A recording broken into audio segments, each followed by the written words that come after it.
quick note before this episode kicks off. The audio is a little weird for this episode.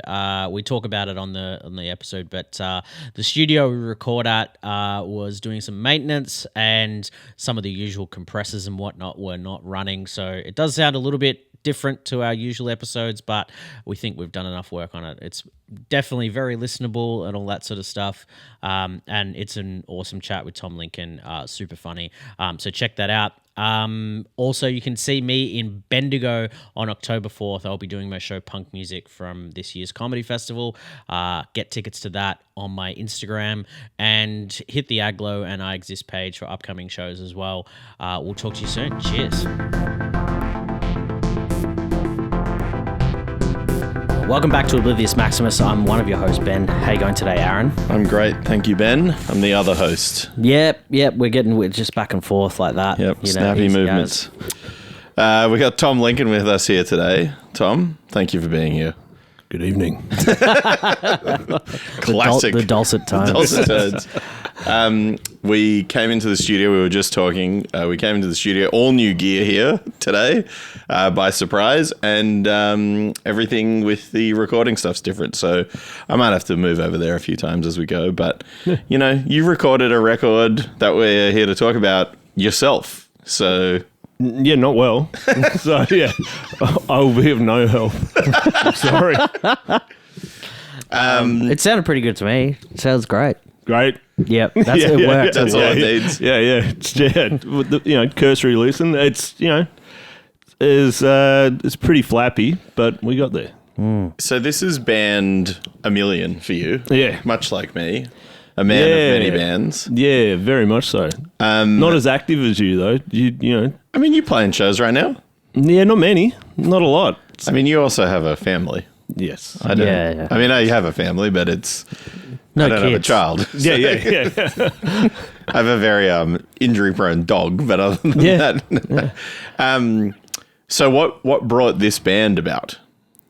This one was... I did a record a few years ago called Raging Head. Mm-hmm.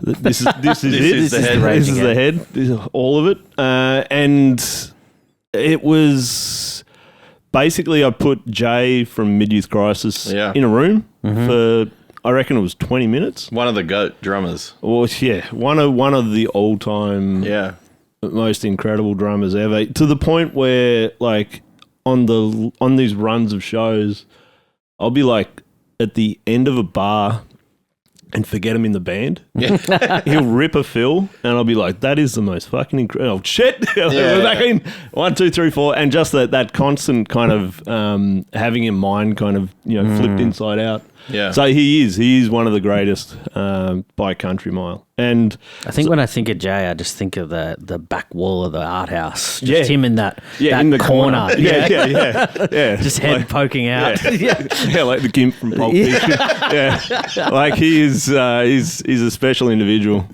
So I put him in a room and just told him to play drums for, I don't know, it took 20 minutes. And I turned it into 11 songs. And then we decided to release that in 2020. Obviously, a bit of a down year for music, like big year for one-on-none basketball. Yeah, which was fun.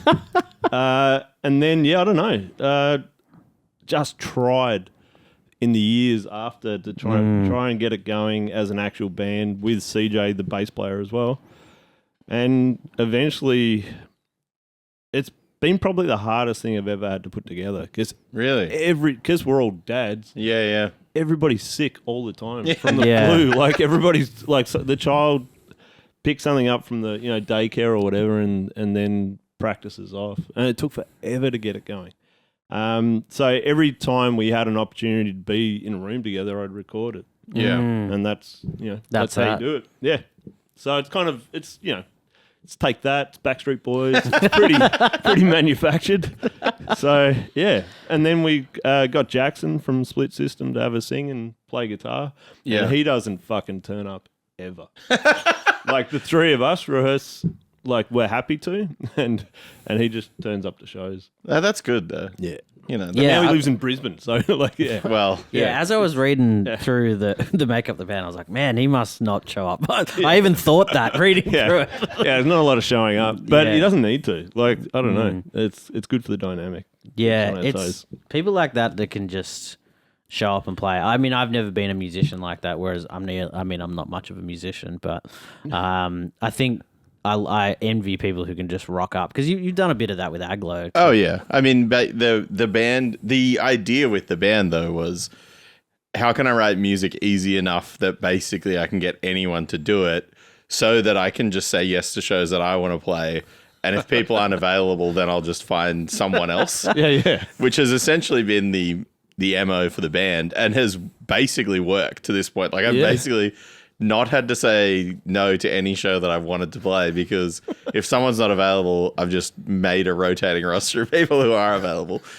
But that was by, like, I was talking with Lee, who plays guitar regularly for Aglo on the weekend, about how, like, I've designed these songs to be so easy to play that it's like, really the purpose is just keep going. The band is whoever's in the band. Like, it's not... Even if you're not there. Even if I'm not... No, honestly. And, like, I mean, the reality for me is, like, it's just... I just want it to be a fun thing as well. Yeah. And I think, you know, I mean, so...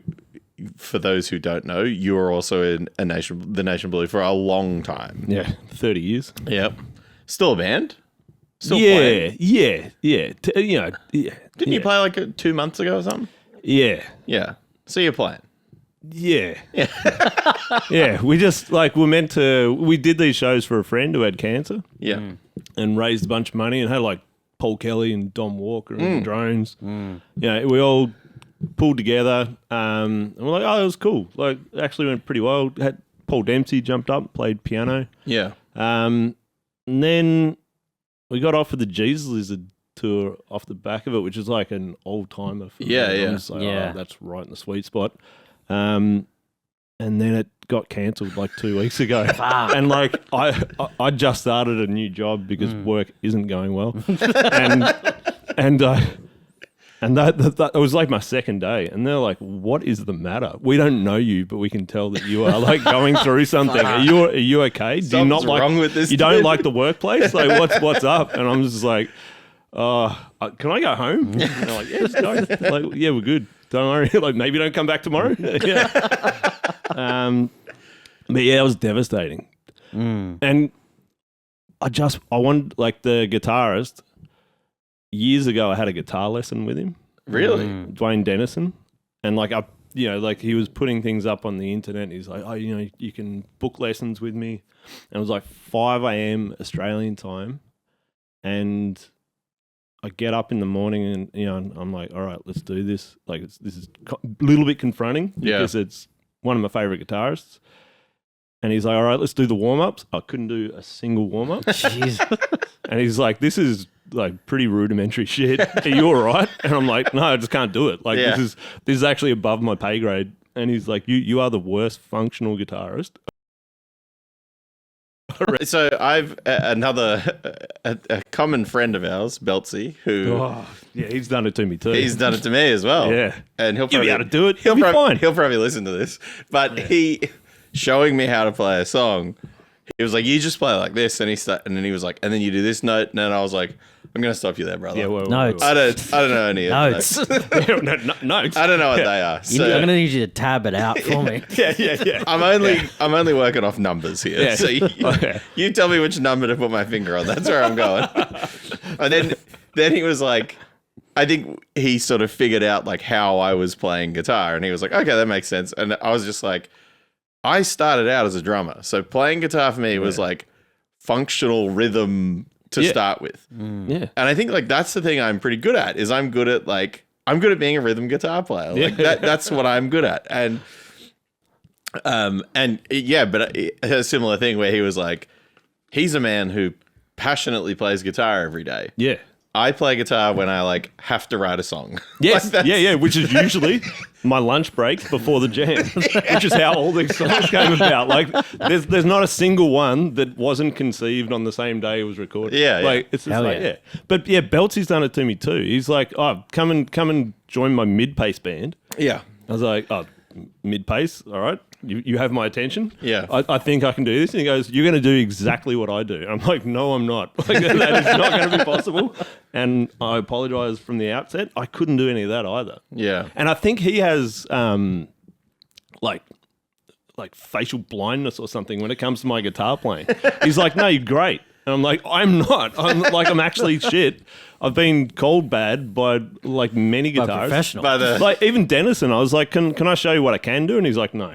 I don't want to see it. Like, I don't need to know. And then he looks in the background of me on my Zoom or whatever the hell it was at that point. This is 10 years ago. And he's like, what kind of dog's that?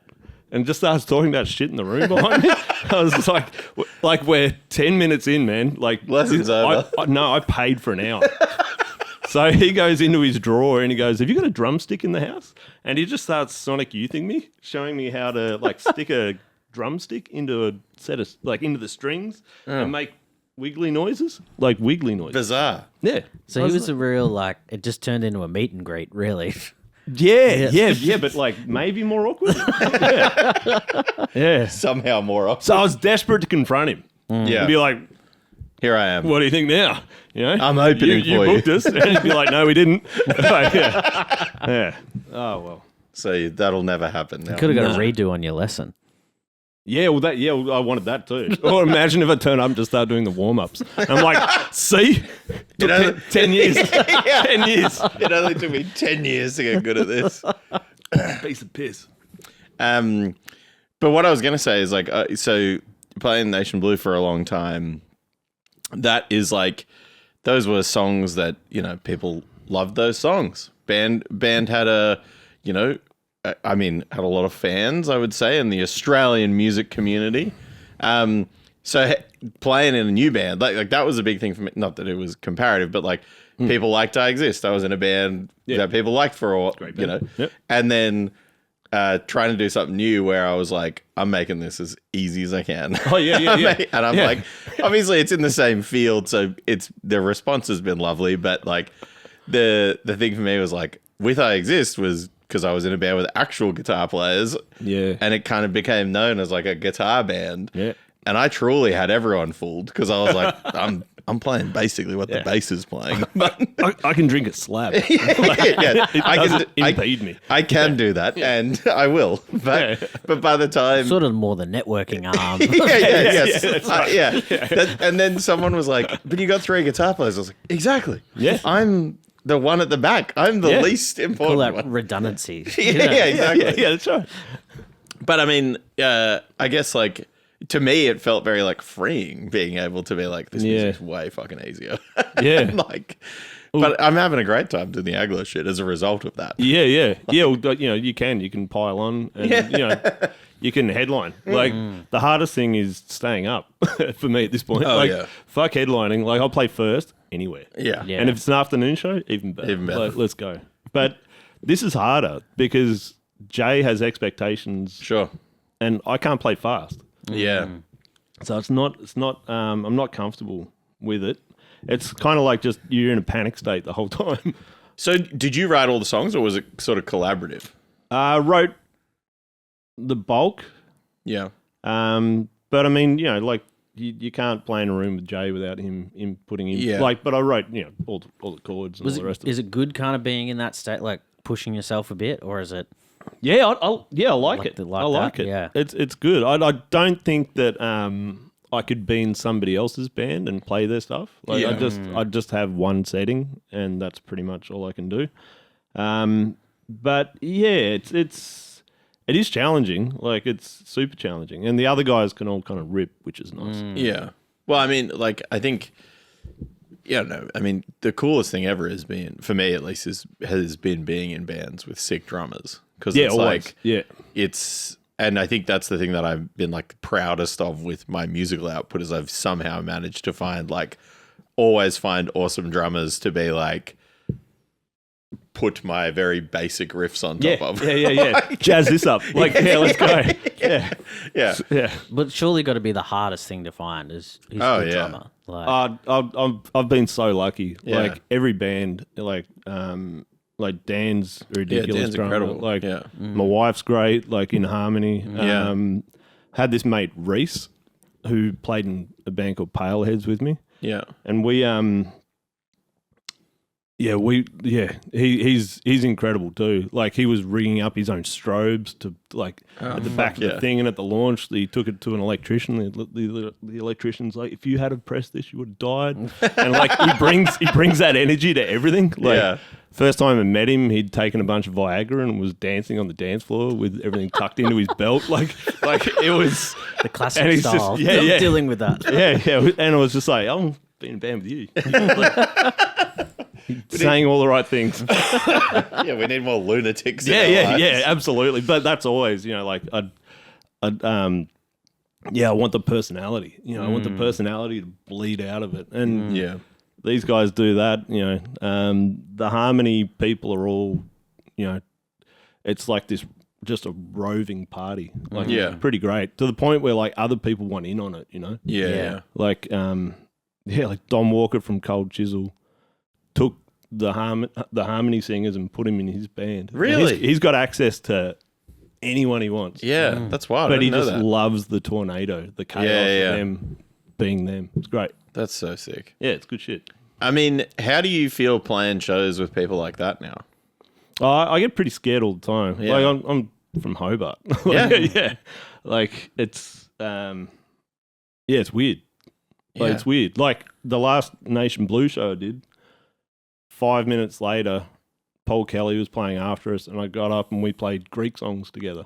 That's so fucking while I was awesome. still bleeding from the head. Like, it was so strange. Yeah. My hands were shaking. Like, yeah. I was just like, what the fuck am I doing? Like, chaos. I mean, because I think I guess the thing that's always, that's always been a cool thing for me is like every year that I do this, I feel like as much as I'm, slowly getting older and more, the pace for doing it is less and less intensive, I suppose. But like every year that I do it, I feel like a cooler thing happens that like rejuvenates me to keep doing it, Yeah, I'd agree with that. Like you get to the point where you just start to meet a bunch more people, or just I don't know. Like if you're just around for enough, I think that it's pretty easy for interesting shit to happen. I think it's like also I'm old as fuck, so I think it's also the thing about maybe the advantage of being in Australia sometimes is that there isn't this massive leap between, if you're involved in arts and stuff for long enough, you probably will somehow meet the people that you grew up respecting or grew up into. Like, I think I've found that with comedy stuff, it's like it's even smaller than music stuff again. That, it's like, oh, well, it's weird that eventually I'm doing a gig with Tony Martin, and it's like I'm emailing him going, "Can you do this gig?" And you're like, "That is weird. Yeah, that is strange." Notes for you, Tony. Yeah, Be funny. But it's just I think that, and it's sometimes when Americans come here, you're like, it's small as here. And of course we know the people in Brisbane. Of course we know the people here. Like it just makes sense. Yeah, it does. It's funny. Like there is a drop off too, because like the last Method shows like 2 weekends ago in Brisbane, it's so condensed at this point. Yeah, like the people who are into my stuff. It's a small group of people. Yeah. It is like tiny, very tight knit. Yeah, it's very small. So you do feel the drop off, because I can name everybody in the room, and when one person isn't there, you're like, no. Lost them. Yeah, we lost another one, like another soldier down. Like it's rough. It's yeah. There's I think a beauty to that as well. Like I feel like, I'm always like, well, I'm never gonna, build up the mainstream way. So it's like, it's got to be this way. Yeah. This weird alternative way where it's like, I probably know most of the people in the room somehow through. 100%. At this point, like every single one of them. And I can, talk about their dog, talk about their partner, like everything, like from the stage. Yeah. Like, yeah.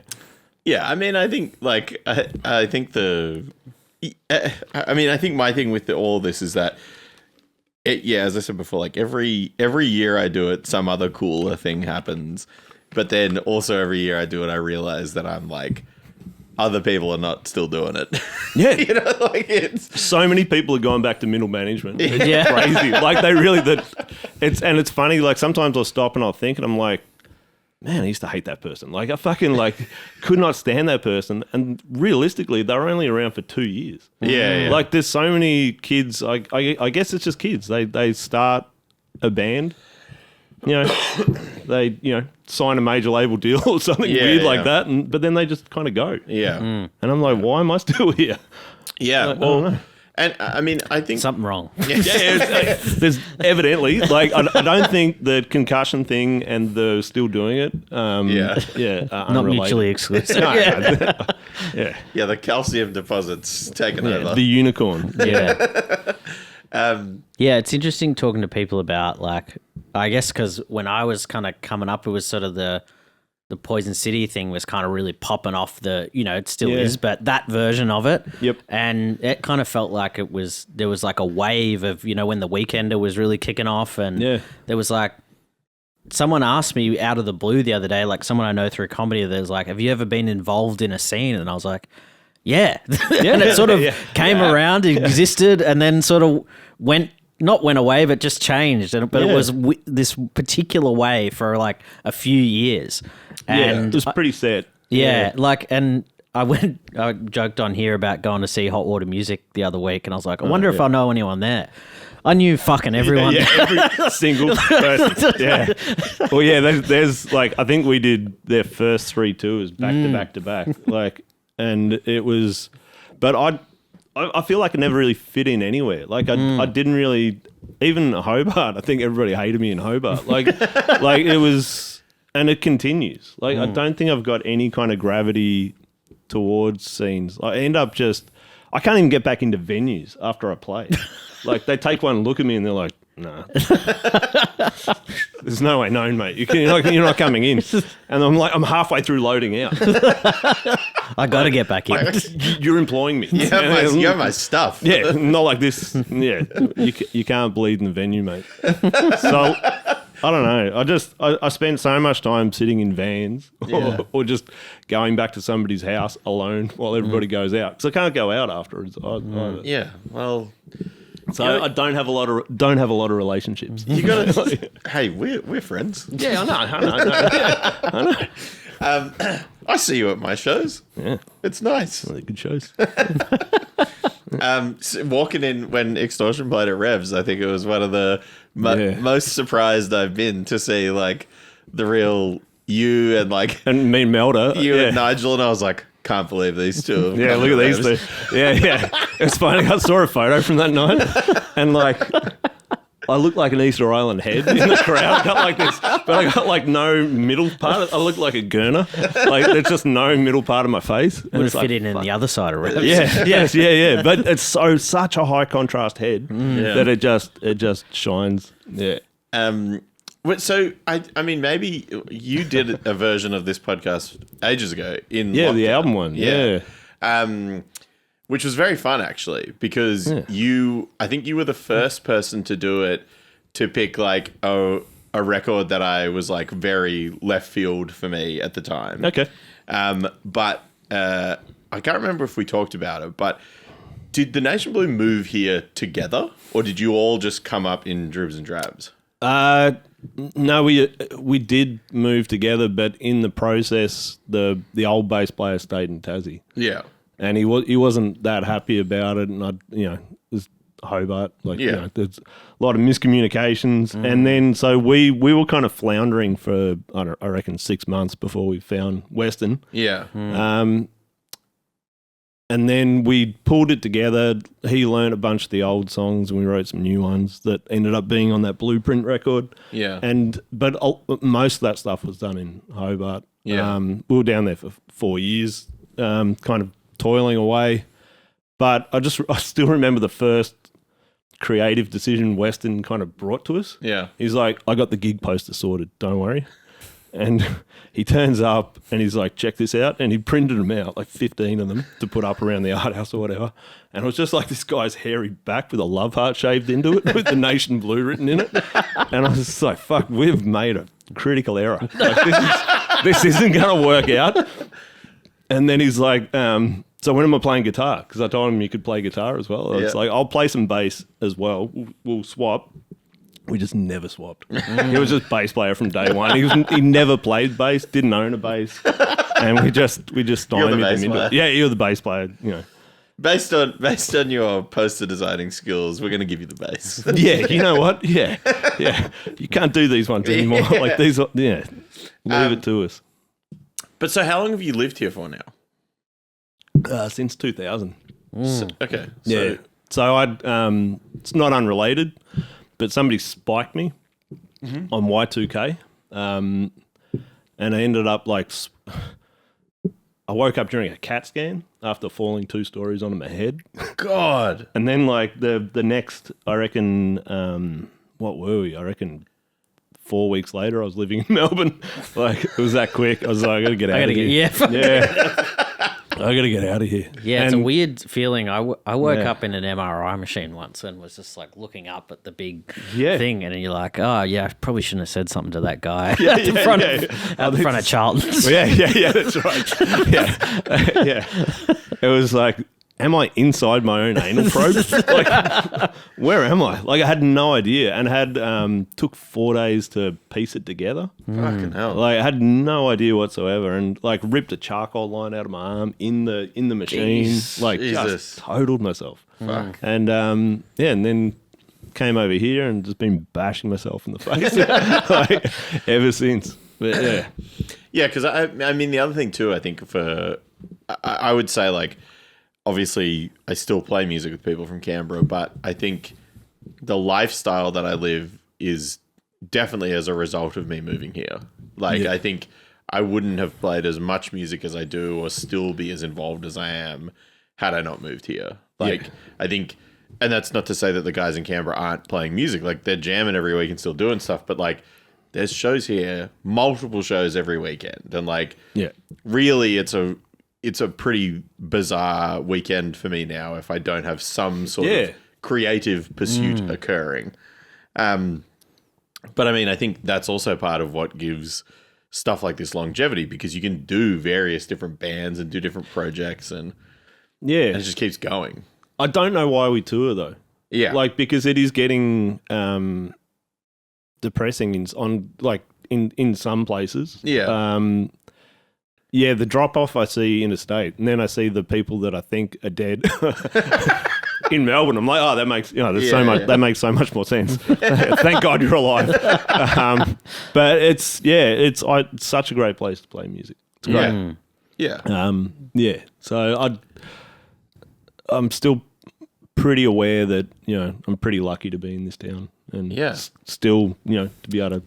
Yeah, well, I think growing up, a bit out of Melbourne, but in Victoria and near Melbourne, people are like, oh, why have you never moved anywhere else? And it's like, well, for this stuff and for being involved in any arts, it's like, well, maybe you'd move to Sydney, but fuck that. Yeah. Have no reason to. Like, and it still feels like maybe a bit after COVID, maybe things in Sydney were kind of going a bit more, but I think here still feels like, well, I mean, from the comedy side of things, it's like, well, there's 3 major clubs on a weekend and a couple of other old, shows. And it's like that doesn't happen anywhere else in Australia. So, and it's fucking hard enough here. So being in Melbourne where you can do it heaps. Just seems like a no-brainer sometimes. Yeah. Absolutely. We're pretty spoiled. Spoiled is kind of the good word for it. Yeah. And like, how do you find traveling for comedy? Like, because I know I did solo shows and it was the most miserable experience of my life. I was like, this is going to be awesome. I can do what I want. And I just sat out the front of the venue in the car waiting for the show to start. It's pretty hard sometimes. I think the first time, Brisbane has been really good for me, but there's been a good crew of people up there that have, mates and stuff that have come along.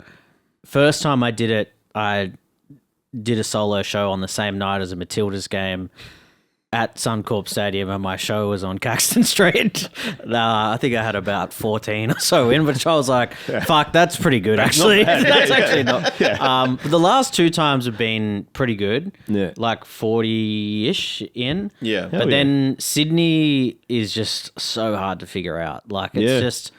First time I did it, actually did all right, but I did it like a Thursday night in Newtown, and I think... But the next time I did it on a Saturday night at the Factory Theatre, and it was a slog to get people. Like, I guess probably just realizing like maybe I need to build myself up a bit more in there by going there more or something. The rules are different up there. Like I feel like it's it's hard to know. Yeah, dice are loaded up there. It's there's so much more money, and I don't know. It's like.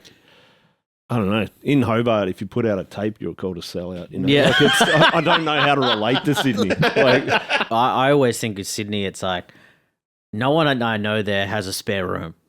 It's like if you can stay on some. I stayed in my friend's lounge room, thank God, but it was like fold out couch style. Yeah, it's like Europe where like everybody dresses up to be outside. Yeah, and then you go back to the house and it's like this is like you live in a barrel. Yeah, like, the fuck. I want to wear an the amazing barrel. wardrobe, but like there's nothing here. Like it's nuts. And Sydney is I don't know. It just seems unaffordable. Oh yeah, I mean that's. Yeah. Well, I think it's so more the pockets. Yeah, and that seems to be the thing. I think the other thing too is like, I think the thing here is really there are places everywhere here too. Like it's popped off a lot more in the last like year or two. But I mean, we've talked about it a lot on here. But the fact that now there's like a hub for shows in Frankston, like the fact that there is a venue in Frankston that is doing like pretty well packed shows every weekend is crazy. Like, well, there's a couple now as well. Like Clint's one as well is sell out every show. Like the Peninsula rules. You know? And it's There's this stuff is. There are pockets. Like and Sydney as well. Like there's some bands in Sydney that just light it up. Like Yeah. I mean, I think the cool thing here for me has been. Since I moved, like, I guess when I was in Canberra, I was very much like, I mean, obviously I was a lot younger, but basically all the people I saw playing music were either the people from the scenes that I was participating in or like people I went to school with. Like those are the two groups of people. Whereas I think the big other thing here that was a huge positive is that like I met so many different people so quickly. Yeah. Like I met you through probably the Poison City stuff at the time, I guess maybe, or maybe from like Fuller and older Melbourne people. Like, Blood Duster shit. Yeah, exactly. And like, but even that, like the kid me, like Blood Duster was my favorite band. Josh from I Exist was in Blood Duster. He joined my band. Yeah. And then we recorded with Fuller and it was like, then I became friends with these people, and then the illusion of them being the coolest people in the world dropped. Does anyone know skits? like just let it. Yeah. But you know that was one of those things that's like, you know, I met all these people, and then I started meeting a lot of people from outside of that, and then becoming friends with those people, and it. I think it's really helped inform how I do music and stuff now too, because now I'm not just going off the same shit all the time. I mean.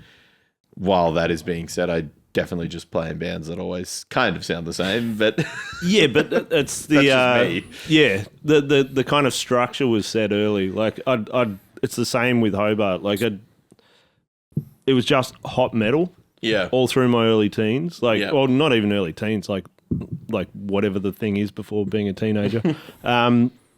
And I was like, oh, this is unattainable. Like, I know what Enough's Enough are doing, wherever the fuck they're from, or Disneyland After Dark. Yeah. But could somebody please explain to me how I can see something that isn't 12-bar blues in this town? And then somebody took me to Fugazi in 93. Yeah. But it was the two bands that played before them that I was like, oh, there's local music here. Yeah. Like, there's something that's not, you know, like old guys jamming in Irish pubs, and it's full on, like it's fucking intense, like and then I was like, I'll do anything I can to be part of that. And then a similar thing to your Fuller stuff, like just became friends with them, learnt their code of ethics and have Yeah. kind of been self-sabotaging ever since. Yeah, I yeah. guess. Well, Yeah.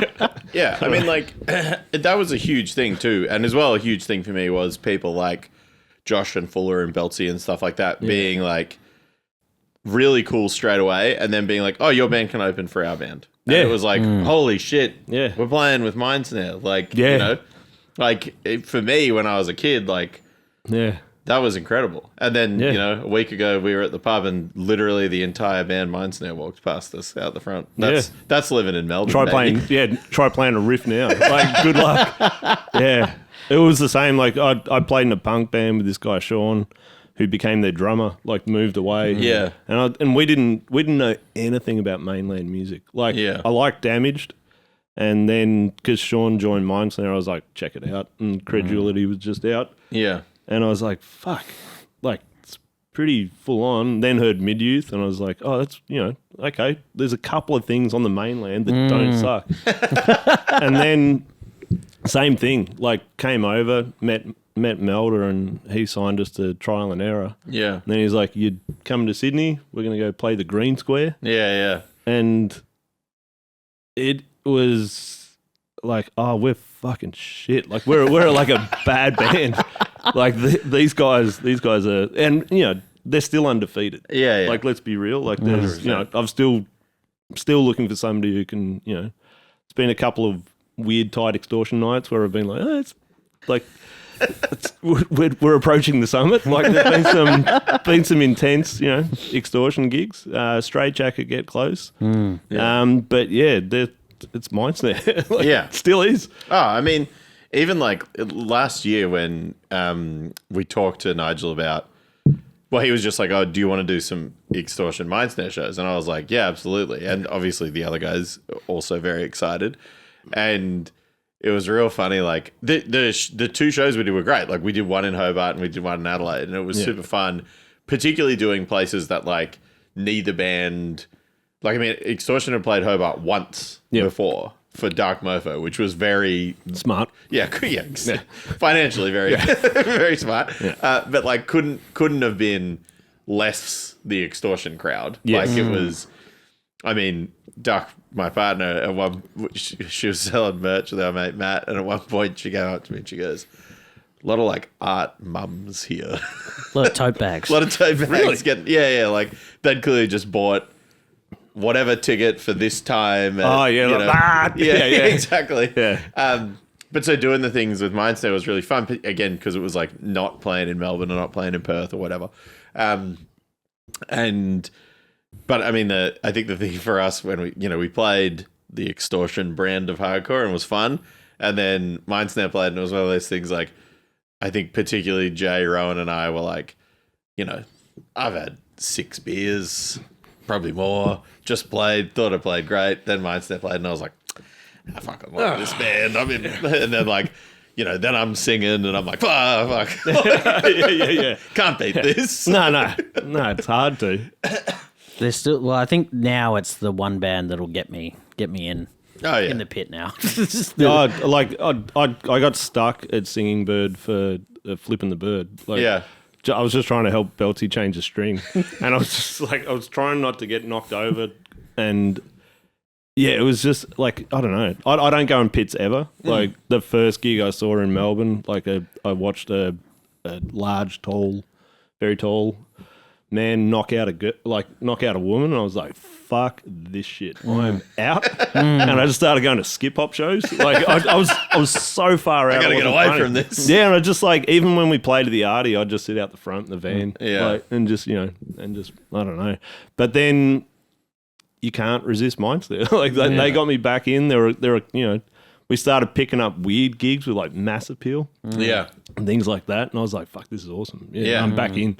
I'm still a pretty aggressive person, it turns out. So yeah, feed that. Yeah. I mean, this I would say this record, I mean, by way of also probably having Jay in the band, has some pretty aggressive parts. Yeah. I mean, there's quite a lot of punk shit in there, you know? Yeah. Yeah. Well, it's just the, you know, like when you lay out all the weapons on the table. And it's like, oh, fuck, Jay can do everything. Yeah. So let's just write rock songs with fucking blast beats. Yeah, See how it goes, you know? Like, we can just deploy him as needed to whatever, like, unsuspecting, tiny, island country that you want to invade. Like, he's unreal. And I love I love when an album has a lot of tracks that are super short. Yeah. That's Oh, you don't like this? Yeah. Fucking stick around for 10 seconds. Like, yeah. It's like when you did that clip, like 30 seconds or whatever it was. Oh, yeah. We did one for 6. Fuck yeah. I was just like, nah, this is a piece of piss. Like, I mean, the thinking of that, the extortion, like I said to them, I was like, we should do a music video. And they were like, never has that been on the cards for the band. And I was like, it would just be really funny because it's the exact amount of time for like an Instagram reel. Algorithm. It's just put it on the phone. Yeah. And then I was like, it's 30 seconds. And like, to be fair, that's one of the longer songs on the record. Yeah, it is. Yeah. I picked like an epic for the Inagata DeVito. Yeah, fucking. But it was one of those things where it was like, and then I think I remember when we posted it, I got like a couple of messages from the old guys who used to be in Extortion. Yeah. And I think Louis texted me and he was like, you've brought them into the 21st century. Yeah, I know. High quality film clips. A music video. Yeah. But no, you got to do it. You got to make, it's art. Yeah. You know? It's a different version. It's all art. Instagram art. It's all art. Yeah. It's all art. It's all hobbyists. Yeah. Like, we're just hobbyists trying to pack a box. Yeah. Yeah, You know? just 25-year hobbyist. Yeah. At least I got my health. So you got a launch show coming up for this here in Melbourne. Yeah. When's the show? That's September the 13th, the Grace. Yep, nice. Oh, the Grace. Yeah. How? Yeah, a bit different. I was like, Upstairs. yeah. We thought about doing an upstairs, downstairs festival, and then Yeah, cool. they said, oh, it's like 280 people. I'm like, it's going to be, that would be a bleak night. So let's just keep it pretty conservative. But yeah, we're bringing down Arse from Sydney. Oh, yeah, cool. Speeding Vehicle, who are like a Gold Coast band. Okay. We just played with up there. The new version of Sir Pet, which is Whip. Mm-hmm. Sick. And Crystal Pistol. So, Sick. yeah, it's kind of like mixed bag. Yeah, I haven't been to a show at the Grace in fucking ages. Yeah, nor have I. No. I think I played there 5 or 6 years ago. I can't get into anywhere. With this head, like the Crime Stoppers head thing is a real thing. Like, Tim up in Brisbane, he used to make my guitars, and his wife was like, "You've got the most punchable head in Australia." It's like, thank you, Kathy. So Put that on a sticker on the front of the album. Yeah, that's it. Well, yeah. if you see this man, Yeah. I look like a police identikit. and what else? What else is coming up on the horizon? Not much. Jackson lives in Brisbane, so Yep, we're just doing so that. That's it. Yeah, that's pretty much it. Yeah, the Jesus Lives in Nation Blue tour's off. So that's the end of that. You can offer some guitar lessons of your own if you want now. So I don't know anyone who's going to take, like, maybe I'll show Belty a couple of things. Like, I don't know, see how that goes. I don't know. There's not a lot going on. How many shows in now for Method? Because did you do your first show at that Snake Pit venue, or was that? Yeah, that was like the second one. We tried to do the first one with the Annihilation Time Rager. Yep. And CJ got gastro. Oof. And he was like, I think I can do it. And we're lucky we pulled out. Because he was 3 days of just voiding his bowels. So Steve put us on a week later. So we got the first gig out of the way. I think we've done, I don't know, 11 shows. Nice. Yeah. Not many. Well, the Grace will be the big gig. That is a big gig. And the record, Bandcamp. You're off streamers. Just one. We all know Just which the big one. We Yeah. all know which one. Yep. But you can hear it in other places. But Bandcamp's probably the place. The best way to get it. Yeah. Yeah, nice. We charted Did ya? Oh, That's sick. actually, I did see that. number 7 on the charts. Did you? Because I messaged 2,000 people individually, Yeah. offering them like a $1 download. Yeah. And it like cracked the crack the worked. shit. Yeah. It's a what like Did you have to register that? Or did Bandcamp do it? I got one of the barcode codes. Yeah. And it's just like it just hoovers it up from everywhere. Yeah. Like if anybody listens to it or whatever, and yeah, we just rorted the system. Like it is so depressing how few fucking records you need to sell Oh, yeah. to get in a chart. But I feel like literally whenever I have a show, I'm like, hey, here's a show, here's a discount code. Yeah. Come along. Yeah, right. Yeah. And it's surprising the amount of people who are just like, oh, fuck, I didn't know you were playing. I didn't know it was coming out. Yeah. Because it's like, people, I feel like most people want to support you. Like they want to get around shit. And honestly, it's been the quick message in the DM that's not just like, copy paste or whatever. It's like, hey, how you going? Get around this. Like, it fucking sir. works. Yeah. I'm going to need you to buy these Apple gift cards. Yeah, that's right. Yeah. It's going to be a 19-step process. Please help me. But yeah, I don't know. Like this thing worked. Like I was shocked. But I think the thing that it actually did that hasn't happened in years. Yeah. Is that friends actually listen to it because they're like, oh, paid $1, may as well have a fucking listen. They're like, oh, that's really good, and then they actually bought it. Yeah. So I don't know. It's a different world. I'm not equipped to comment on it, but yeah. Oh, no, I mean, I think it's just, it's kind of been the same thing with Extortion. Like, Extortion's putting out all our own stuff in Australia now. Like, we still get friends to help us elsewhere, but we've just been doing everything ourselves here now. And it's made, like, what I thought, like, I was very daunted by it at first because I am probably the same as yourself, like, was a product of, like, someone put out my records for me. Please. They helped me with everything. Yeah. And then having forcing us into doing it ourselves, but then it was like, the world has changed a little bit, and it's just it kind of the same thing. Like we just post about it, tell people about it, try and get out and about it. Yeah, it's just DIY. It's fine. We're just straight back in the DIY hole, and it's a good place to be because there's any time that somebody's stuck like something in front of me where it's like we'll take you out to the footy and we got, there was a point when Nation Blue was getting courted pretty hard. Yeah. And we just bailed out and signed with our friends. Yeah. And that's why I'm still doing it. Yeah. Like, I honestly think that system breaks people. And they're like, 100%. fucking hate music now, Yeah. And it's, I don't know. So DIY all the way. You're only going to be as successful as how hard you work. Yeah. I don't work very hard. Hey, you DM'd 2,000 people. Yeah, I know. Yeah. That was a hard slog. Well, it wasn't. I was wasted. Yeah. I don't know. There were a couple of suspect copy pastes. So, yeah, I don't know. Well, you've done it, mate. You've got it out there. Yeah, look at it. Yeah. Now somebody needs to put it away. Ben, what do you got coming up, mate? This comes up.